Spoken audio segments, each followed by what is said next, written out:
இன்றைய நாள் ஒரு சிந்தனை நிகழ்ச்சிக்கு உங்களை வரவேற்கின்றேன்.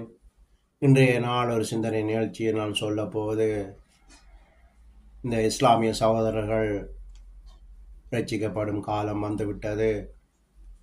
அதாவது கர்த்தராகிய இயேசு கிறிஸ்துவை விசுவாசிக்கும் காலம் வந்துவிட்டது. அது இந்த வருடத்துக்குள்ளேயே பார்க்க முடியும். அதுக்கு ஆதார வசனமாக எசேக்கியேல் 38:16 வாசிக்கலாம், 38:23 வாசிக்கலாம், 39:7 வாசிக்கலாம், 39:21 வாசிக்கலாம். நான் இப்போ வாசித்து காட்டுகிறேன். எசேக்கியேல் 16 பார்த்தீங்கன்னு சொன்னால், நீ தேசத்தை கார்மேகம் போல் மூட என் ஜனமாக இஸ்ரேலுக்கு விரோதமாக எழும்பி வருவாய். கடைசி நாட்களிலே இது சம்பவிக்கும். கோகே ஜாதிகளின் கண்களுக்கு முன்பாக உன்மூலமாய் என் நான் பரிசுத்தர் என்று விளங்கப்படுகிறதினால் அவர்கள் என்னை அறியும்படிக்கு உன்னை என் தேசத்துக்கு விரோதமாக வர பண்ணுவேன்.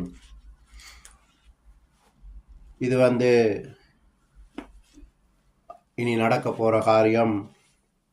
சிலவழி இந்த வருடத்துக்குள்ளேயே அது நடக்கும். நான் ஏற்கனவே ஒரு வீடியோ போட்டு, நான் இந்த அரபு நாடுகள் 6 நாடுகள் சேர்ந்து, அதோட ரஷ்யாவும் வரும் என்று நினைக்கிறேன், இவர்கள் எல்லாம் சேர்ந்து இஸ்ரேலுக்கு விரோதமாக வருவார்கள். யுத்தத்துக்கு வரும்போது தான் இது சம்பவிக்கும். இனி நடக்க போகிறது தான்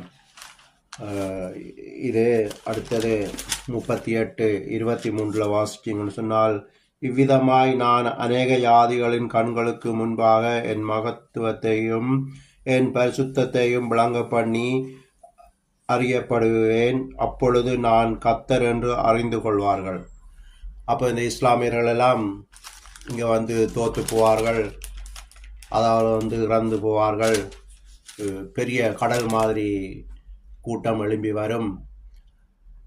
6 நாடுகள், ஈரான் எல்லாம் சேர்ந்து, சிலவோட துருக்கி, இப்படியாக இவர்கள் எல்லாரும் வந்துதான் பெரிய கடல் மாதிரி இராணுவத்தோடு வருவார்கள்.